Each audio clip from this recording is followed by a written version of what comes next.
Hello and welcome to our refurbished channel, JSG Maths Excellence Academy. In this particular session, we are going to talk about the ring theory problems which have appeared in the CSIR joint CSIR NET examination, joint CSIR UGC NET examinations over the years. And we have not selected all the problems, but only the advanced ring theory problems, which students, suddenly stumbled upon during the examination. And the way we are going to talk about the problems in this particular session is not just giving a solution, but to trying and preparing an approach to the ring theory problems in itself. Okay, so that will be our goal. And without further ado, let's quickly start with the problems. Okay, so let's go to the first question. So consider a commutative ring R with unity such that for any two elements A and B in R, there exists C in R such that A is equal to B times C or B is equal to A times C. Now, which of the following statements is necessarily true? R has a unique maximal ideal. So that means R is a local ring. Every finitely generated ideal of R is principal. R is an integral domain, or R is an Euclidean domain. Fine.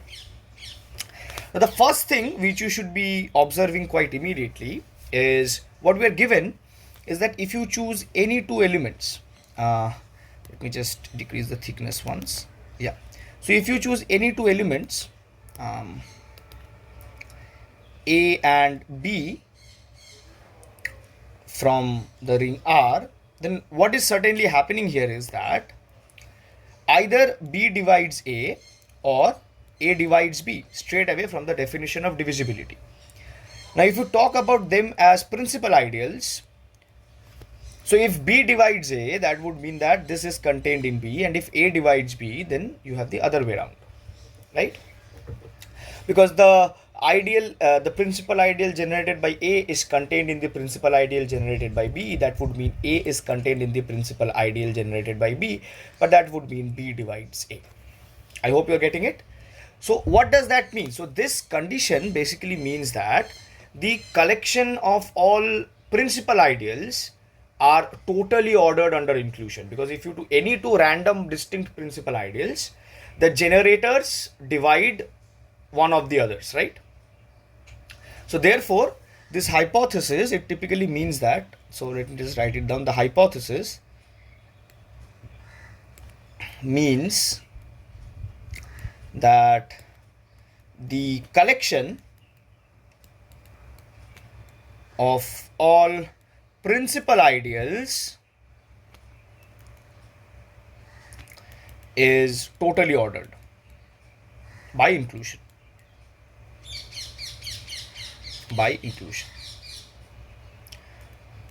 So this is something of somewhat we have achieved yet of now, and now let's move on to how we can prepare a solution for this.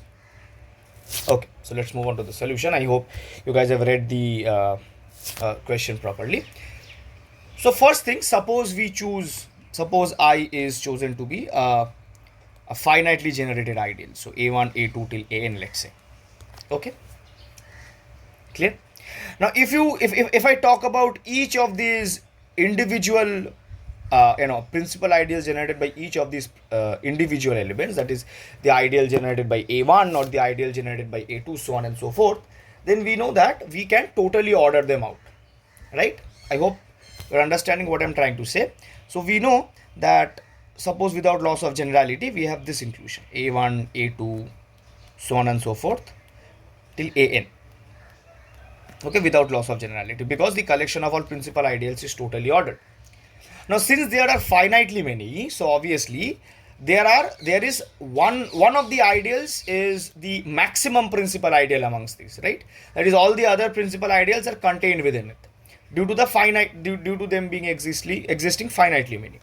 So this implies there exists some K such that the other principal ideals AI is contained in AK. So here I have selected AN. That is exactly what I'm trying to say.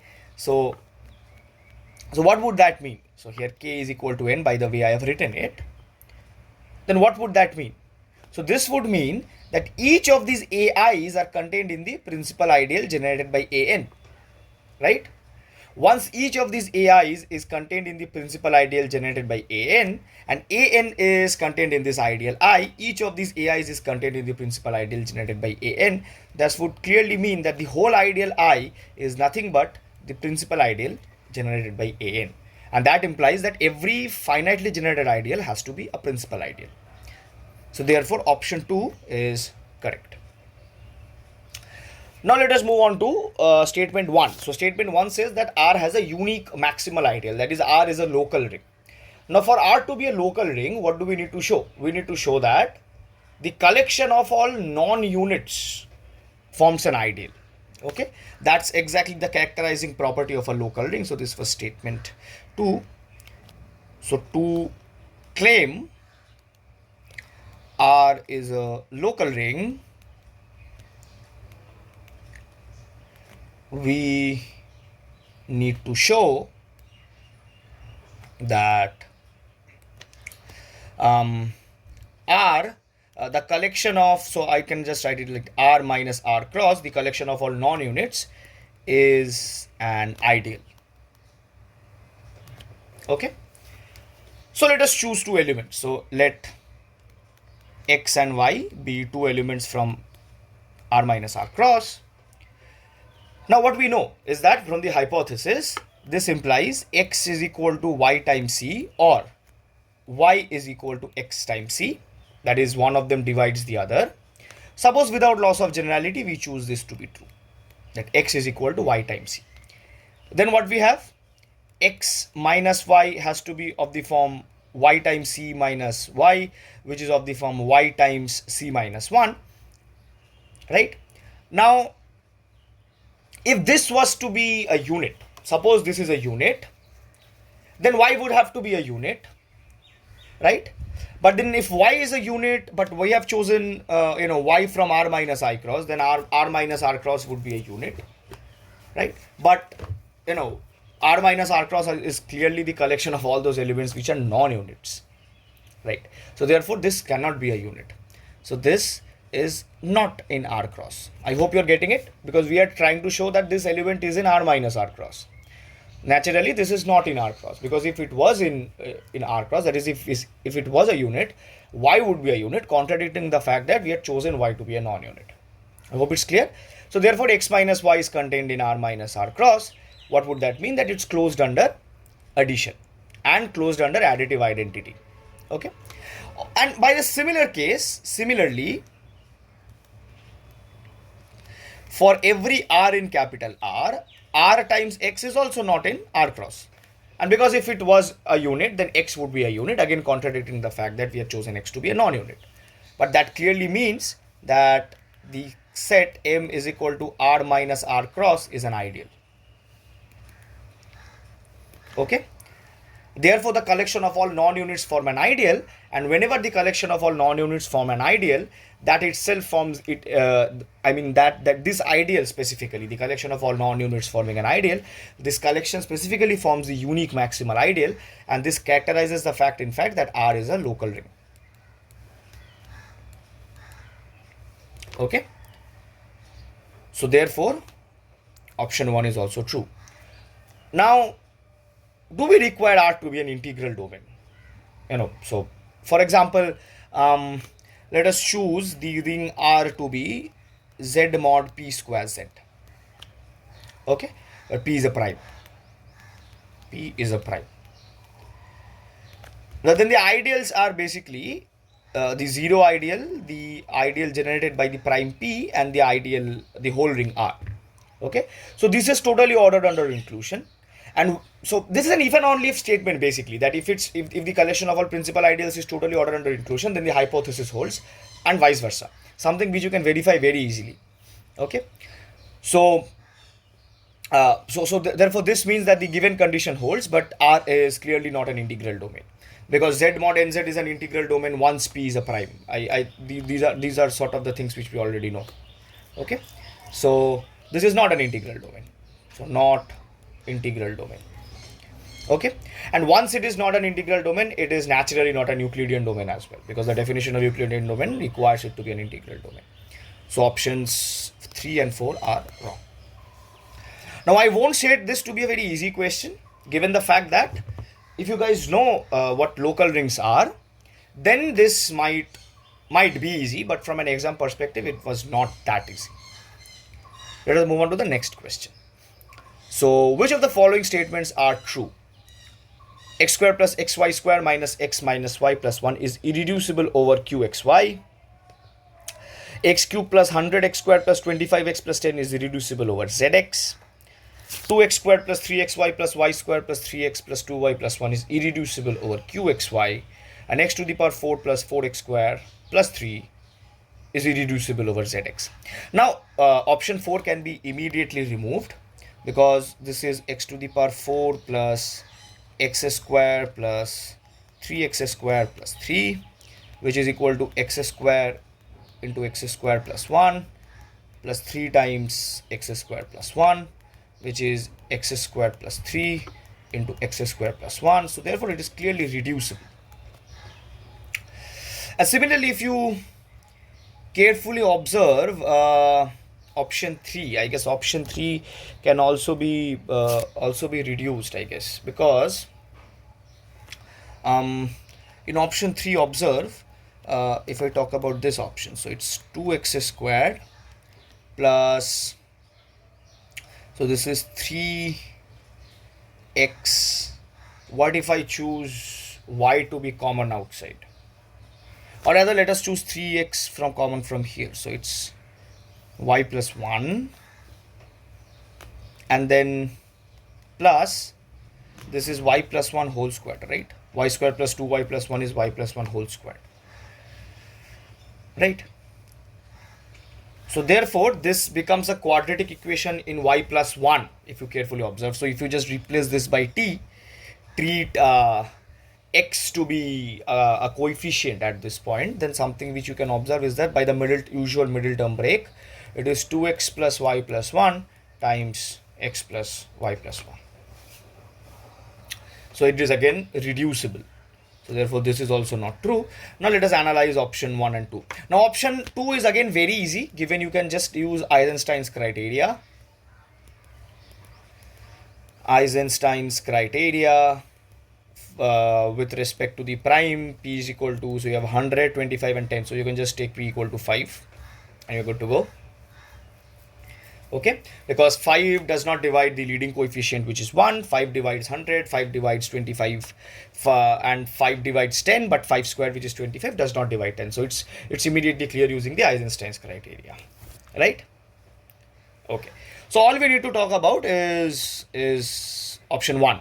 So this is option 2 is correct. So now we need to talk about option 1. So the polynomial given to us is the following. So f of x, so a two multivariable polynomial, it's x squared plus y squared minus 1, x minus y minus 1. Now can you treat this as a polynomial over qy in x? We can definitely do this, right? We can treat this as a polynomial over qy in x. Now we know that q is a field, so qy is a UFD, a very natural property. We know that if q is a field, then the polynomial ring over q forms a UFD. Now once qy is an UFD, we know that the Eisenstein's criteria can be applied to this particular function, because we are dealing with a polynomial over an UFD, right? We do not require the Eisenstein's criteria to hold whenever we talk about polynomials over fields. What we require are polynomials over UFDs. Any general UFDs would work. So this is a polynomial over an UFD, so the Eisenstein's criteria naturally hold. But how to use the Eisenstein's criteria? Now the Eisenstein's criteria is not a numerical theorem. What do I mean by that is that you have, obviously you guys have used the Eisenstein's criteria using the usual primes, 2, 3, 5, 7 and so on. But the Eisenstein's criteria only requires primes over UFD. That is exactly what I'm trying to say. You do not require a field. You require an UFD. So if you get hold of a prime in QY, you can immediately apply the Eisenstein's criteria using that prime, because over rings, primes have a very general definition. we know that an element is said to be a prime element if the ideal generated by it is a prime ideal. Something which is again very clear is that if you choose the element y minus 1, it's a prime element. Now this is a UFD, right? So prime elements and irreducible elements are the same. You can try and prove that y minus 1 is an irreducible element. That is, it has no proper divisors. Whenever you try to factor it out, you get a unit. But in fact, something more you can do. You can also directly prove that it's a prime element by taking a product of two polynomials p and q in the ideal generated by y minus 1. Remember, these should be only ideals in y because we are talking about it being prime over qy. And then you show that one of them has to be in this particular ideal. A very easy statement, something which you should be able to do at this point because you guys are after all preparing for CSIR NET examination and the examination has actually leveled up a bit. So this is a pretty easy exercise. But after all, the main takeaway from here is that y minus 1 is actually a prime element. Now if y minus 1 is actually a prime element, then just use the Eisenstein's criteria using y minus 1. So apply the Eisenstein's criteria using y minus 1.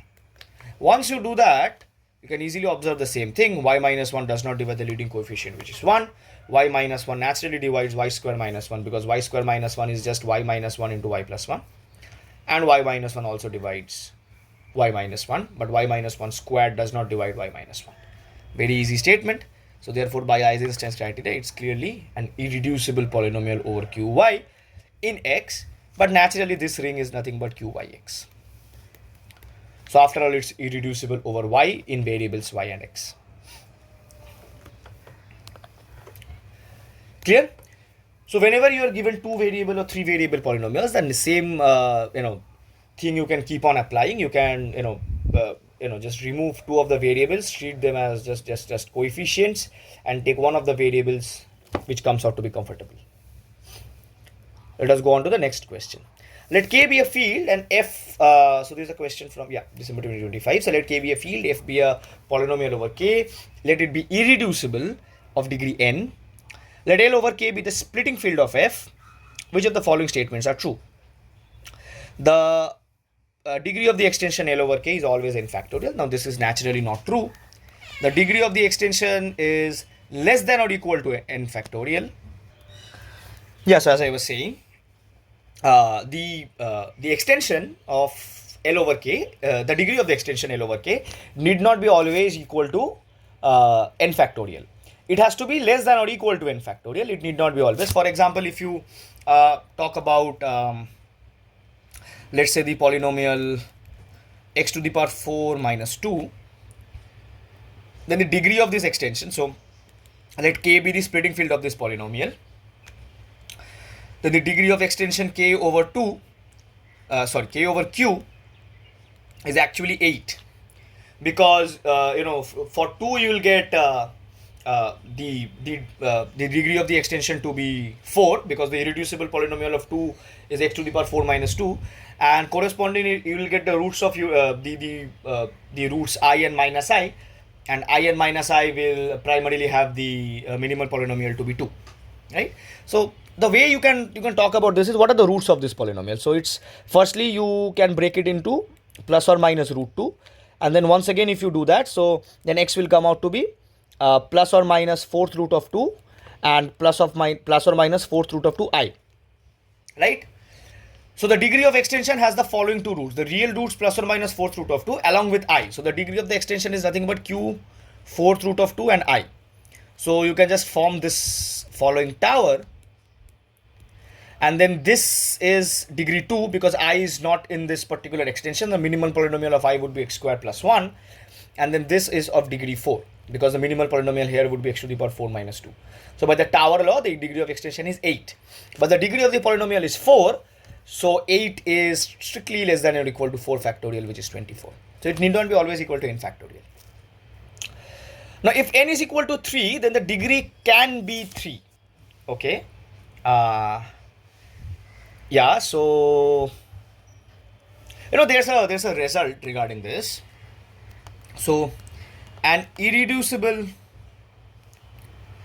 cubic polynomial whose discriminant is a perfect square, whose discriminant is a perfect square in the base field, has a splitting field of degree 3. Splitting field of degree 3, that is, the splitting field is a 3-degree extension over the base field. So this statement is true. Let us move on to 3. If characteristic of k is equal to 0, then the degree of extension L over k is always a multiple of k. Okay, now see, this is for this to be observed, you can think of this in the following sense. So L is the splitting field. So let me just move on to the notation. So yeah, so L is the splitting field of f. Suppose alpha is some root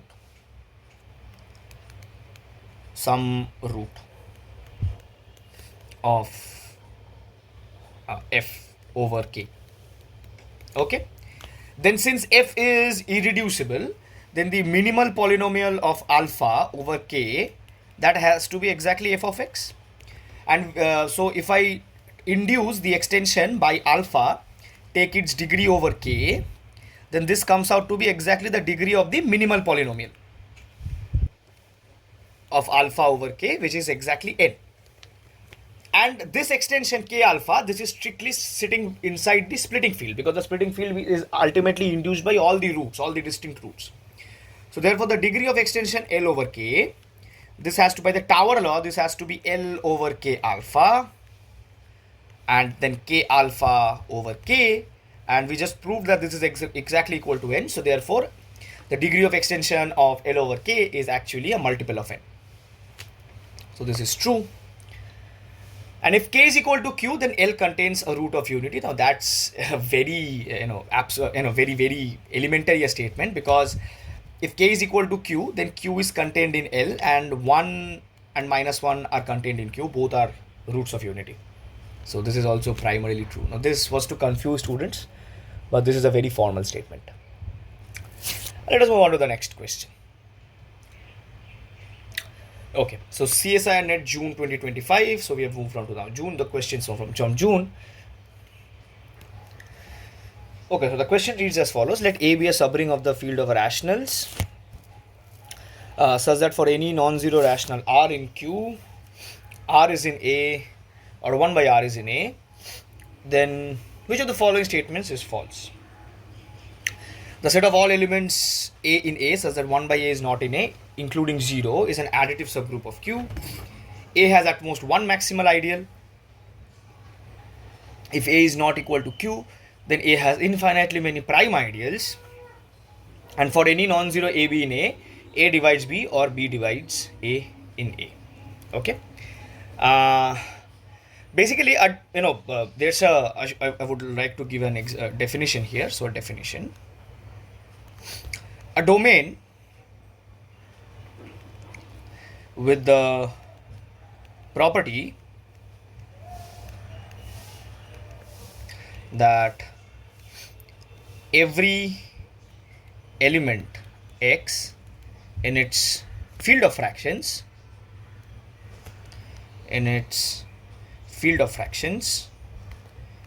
either x or x inverse belongs to it is called a valuation ring.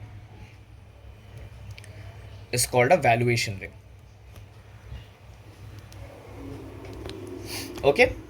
Now a subring of Q which satisfies this property, a subring of Q which satisfies this property, that is a valuation subring,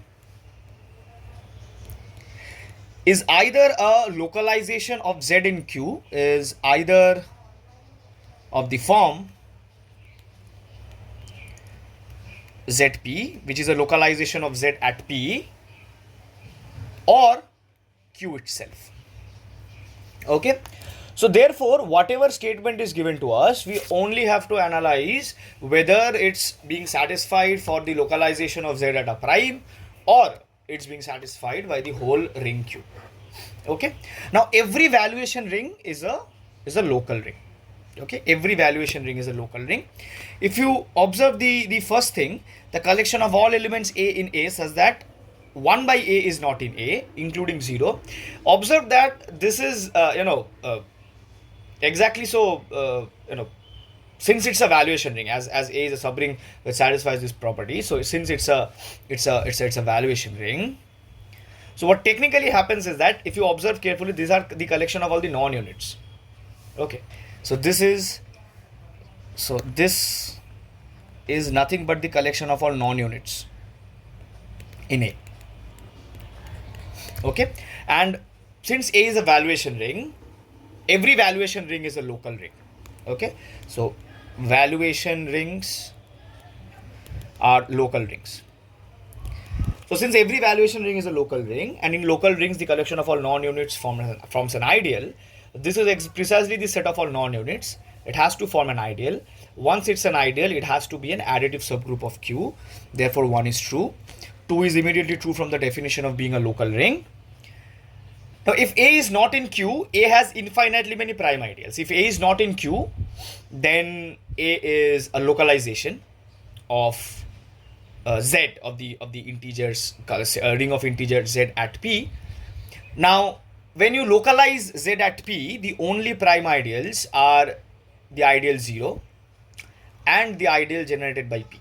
Okay, so if A is not equal to Q, then A is of the form localization of Z at some prime P, and the only prime ideals of the localization of Z at P are the ideal 0 and the ideal generated by P in the localized ring. So it has only finitely many prime ideals, in fact only 2 prime ideals. So it does not have infinitely many prime ideals.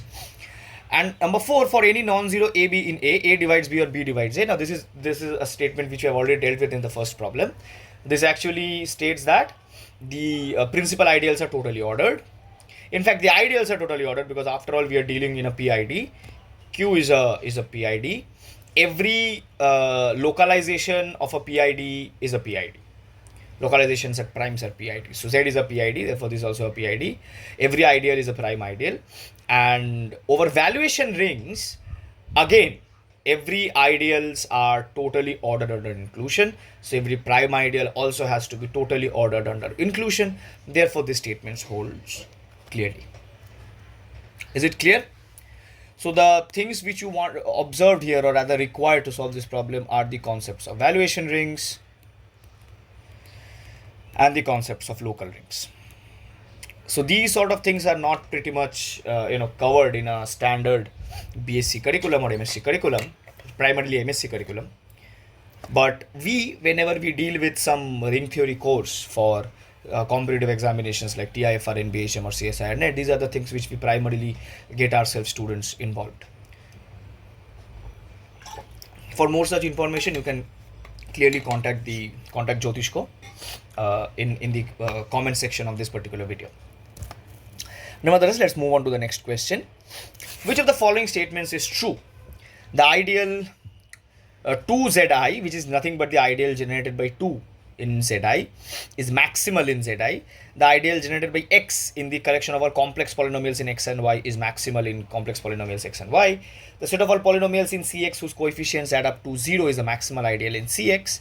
And the ideal generated by root 2 minus 1 in Z root 2 is maximal in Z root 2. Now this is by far the first easy problem which we are dealing with. Observe carefully. So let us talk about option 1.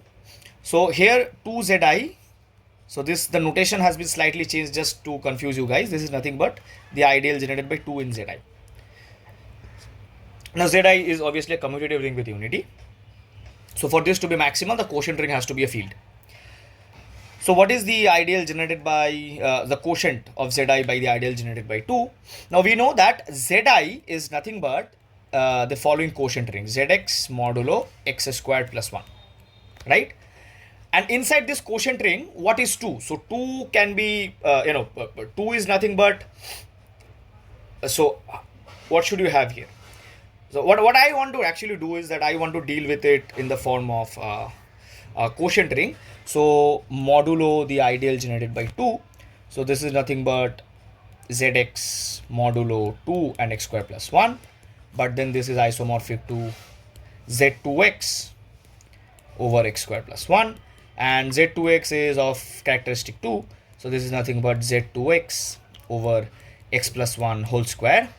And this is clearly not an integral domain, because x plus 1 times x plus 1 will be evaluated to 0, while x plus 1 itself is not 0. Rather, x plus 1 is nilpotent, something which you can say, because x plus 1 whole square will come out to be 0.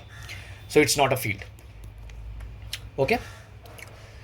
Therefore, the ideal generated by 2 cannot be a maximal ideal. Okay. Now, the next is given you the ideal generated by x in CXY. So if you just quotient it out, so then this is isomorphic to CY. Were we being asked about maximality? Yeah. Now this is not a field, right? Not a field. This can in fact never be a field unless you have the inverses of the variables. So this is not a field. Once it is not a field, this cannot be maximal. The same statement. So in fact, this is prime. This will be prime because this is an integral domain. So the ideal generated by x is clearly a prime, but it's not maximal. Let us talk about statement 3. The set of all polynomials whose coefficients add up to 0 is a maximal ideal. Now, observe this case. Let us consider a map phi from Cx to C such that phi of f of x is nothing but f of 1. So this is just the evaluation map at 1. Now, obviously, since we are talking about complex polynomials, so this is clearly a surjective homomorphism. This is clearly a homomorphism. In fact, it's a surjective homomorphism. So C of x modulo the kernel of phi is isomorphic to C. And what is the kernel of phi? So the kernel of phi is nothing but the collection of all the polynomials f of x in Cx, such that the evaluation of f at 1 comes out to be 0. But what is the evaluation of f at 1? So if you take f of x to be a polynomial of the form a0 plus a1x and so on and so forth till a n x to the power n, evaluating it at 1 is nothing but the sum of its coefficients. And it has to be coming out to be 0. And this was exactly the ideal asked in the question. Polynomials whose coefficients sum up to 0. So this exactly the collection of all those polynomials exactly form the ideal of this particular homomorphism. And since it's isomorphic to C, C is a field, so the kernel has to be a maximal ideal. Therefore, this collection of polynomials also has to be a maximal ideal. So therefore, this is a true statement. And this was an MCQ. So this you are done. But for clarifying option 4, something which you can observe is that root 2 minus 1 is actually a unit in root 2. So root 2 minus 1 times root 2 plus 1 is actually 2 minus 1, which is 1. So root 2 minus 1 is actually a unit. So the ideal generated by root 2 minus 1 will actually be the whole ring, and it cannot be maximal, right? So therefore, this is also not true. Okay. Let us move on to the next question. So let R be a ring, N be the set of all nilpotent elements, that is N is equal, yeah. So which of the following is true? N is an ideal, L is never an ideal. If R is non-commutative, N is not an ideal. If R is commutative, N is an ideal. So again, it's an MCQ type of statement. Firstly, this N is actually called the nil radical. It's called the nil radical of the ring R. And this is an ideal once R is a commutative ring. So this is a very important object which you work through in commutative algebra. So the nil radical, in fact, it actually equals the collection of all, the intersection of all prime ideals. So these are the, so this should be contained in the spectrum of R. Spectrum of R is the collection of all prime ideals of R. Okay. So the nil radical actually equals the intersection of all prime ideals once the ring is commutative. And the proof requires extensive applications of Zorn's lemma. But the proof is somewhat easy, but nevertheless, that is not something we are concerned about currently. So once it is commutative, N is surely an ideal. You have got your correct answer. You are done. But once R is non-commutative, there's no guarantee that it is an ideal. So it's not an ideal in general. Because, for example, if you talk about, let's say, M2, let's say M2R. Okay. Any ring R. Or no, we can just take the ring to be real numbers, let's say. And you consider the matrix is 0, 1, 0, 0. It's nilpotent, so it's in N. Now consider 0, 1, 0, 0. It's also nilpotent, it's in N. But if you add them up, you get 0, 1, 1, 0. This is not in N. So the collection of all nilpotent elements is not closed under addition. So it cannot be an ideal, right? So, and also N is never an ideal is also not true, because once it's commutative, it's clearly an ideal. Okay, but in non-commutative rings as well, in some particular cases, N can come out to be an ideal. So it's also not in general true that whenever R is non-commutative, N can never be an ideal. Okay, let us move on to the next question.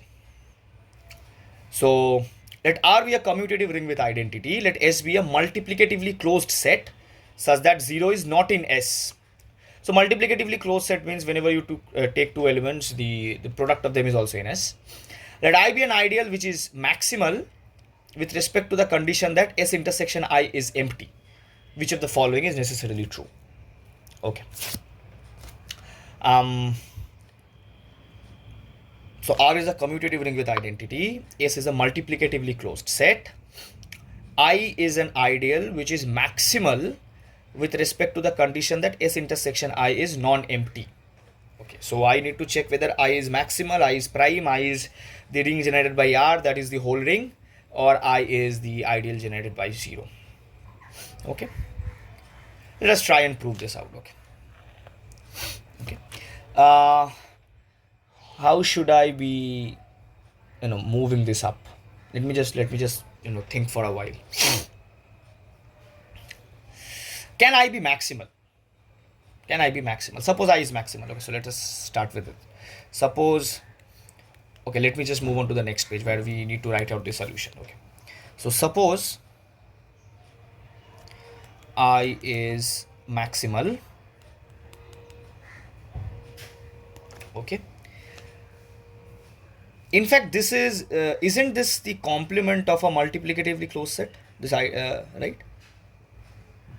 Yeah, it's somewhat the complement of a multiplicatively closed. Nevertheless, let us prove it in the following. Suppose I is maximal with respect to the condition that S intersection I is empty. Okay.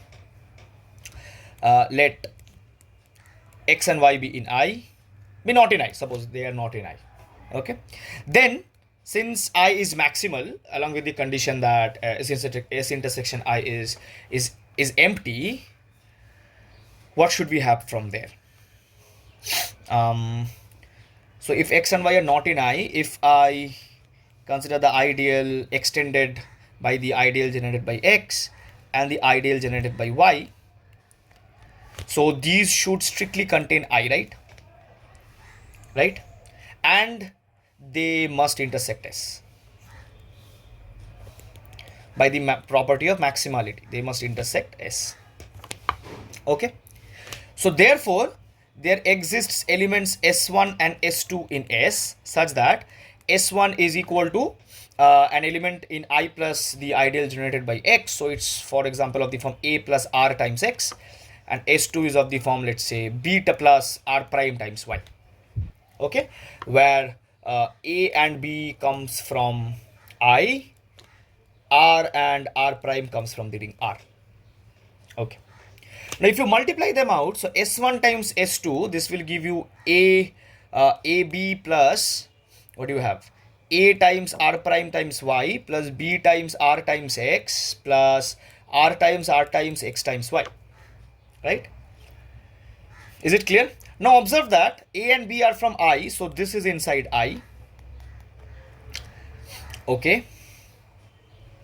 What more can you say from here? So A is an element in I. R prime Y is an element in R. So by the properties of ideal, this is also in I. This is also in I. Right? And since S is multiplicatively closed, S1 and S2 are product of elements from S. So it is in S. Now suppose if XY is in I. If XY is in I, then the right hand side belongs to I, the left hand side belongs to S. What would that mean? That would mean S intersection I is non-empty. that would mean I intersection S is non-empty, which clearly contradicts the fact that I intersection S was empty. So what would that mean? That would mean XY cannot be in I. So by contrapositivity, I is a prime ideal because we chose two elements from which are not in I and their product is also not in I. So taking the contrapositive, if the product of two elements is in I, either one of them has to be in I. So this would imply that I is a prime ideal. Okay, carefully go through the proof once more. I hope you will be able to understand what we just did. So whatever we did is that we just took two elements which are not in I. We extended the ideal I by the ideal generated by each of those elements. And since I was maximal with respect to the condition that S intersection I is empty, both these strictly contain capital I because X and Y were not in I, and they also have to intersect capital S. And then we have the elements of this form, we multiplied them out. Now we use the multiplicative property of S and the fact that the first three elements are in I.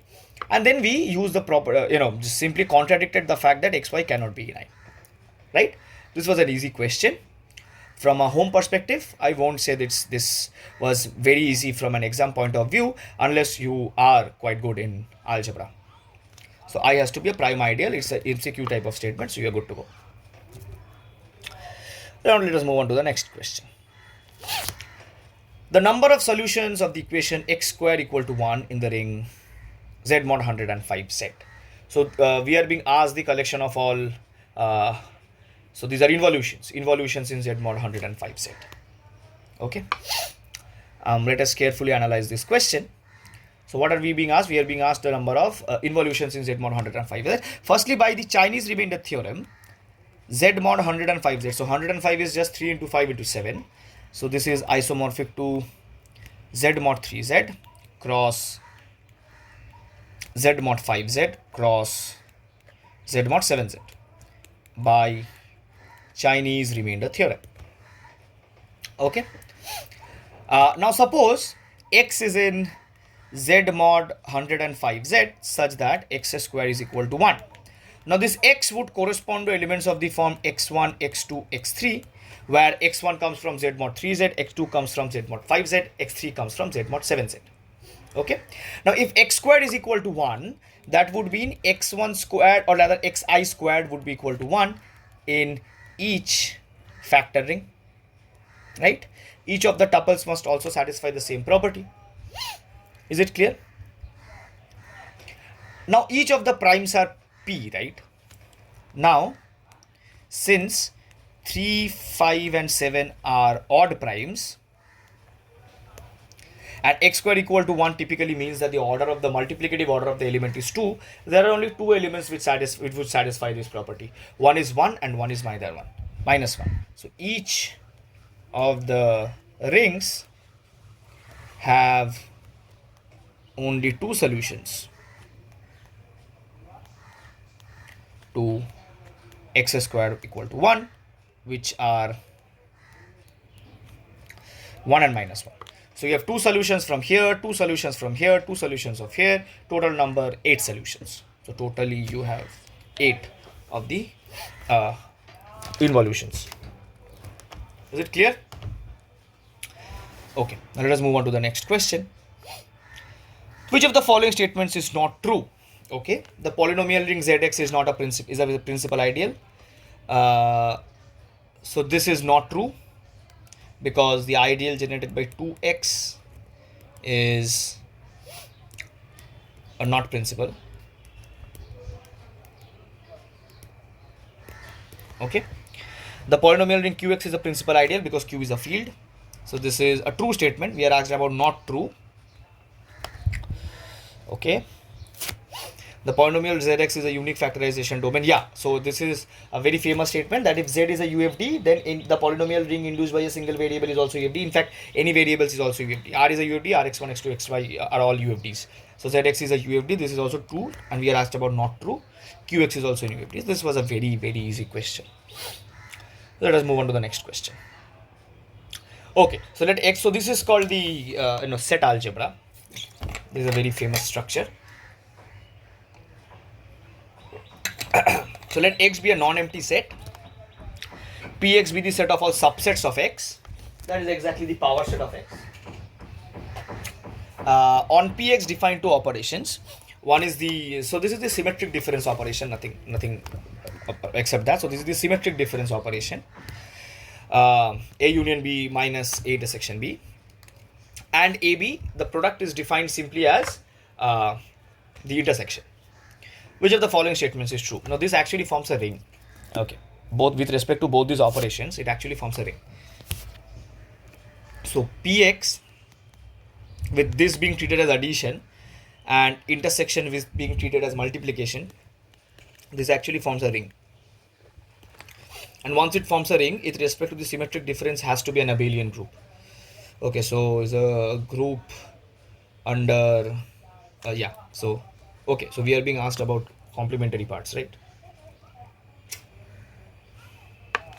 No, it's a ring. It's not a field. It forms a simple ring. Okay, because it's not closed under inverses under intersection. Let us take an example. See, if I talk about the intersection, what is the identity element? So A intersection X has A intersection some element B has to be A for every A, right? So therefore B has to be the whole set X. Clear? So this is exactly equal to the identity. Now, does there exist a set such that you intersect it and you get X? Right? Now, this will happen if and only if one of them, in fact, both of them are X itself. Otherwise, it will be a proper subset. So if you choose A to be just a proper subset of X, it's still an element of the power set of X. A intersection B will never be equal to X.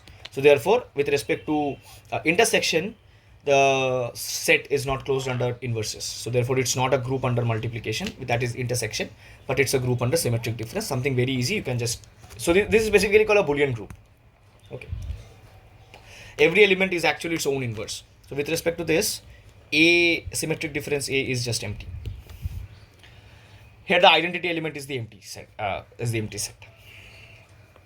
Okay. Fine. Let us move on to the next question. Let A be a subring of the field of rationals. Okay, so this isn't the same question we have already dealt with. Okay, so this there might be a repetition. Okay, so this is also a repetition.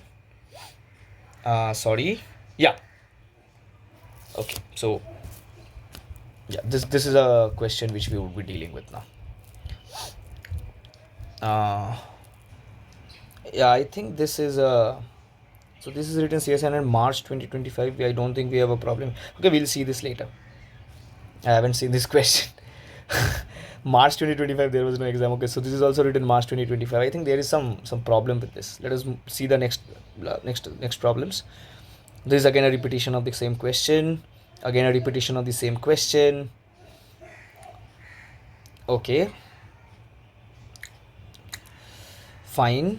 Okay, let's do one thing. Let's so it's already a 50 minutes long lecture. Let us keep this till this much.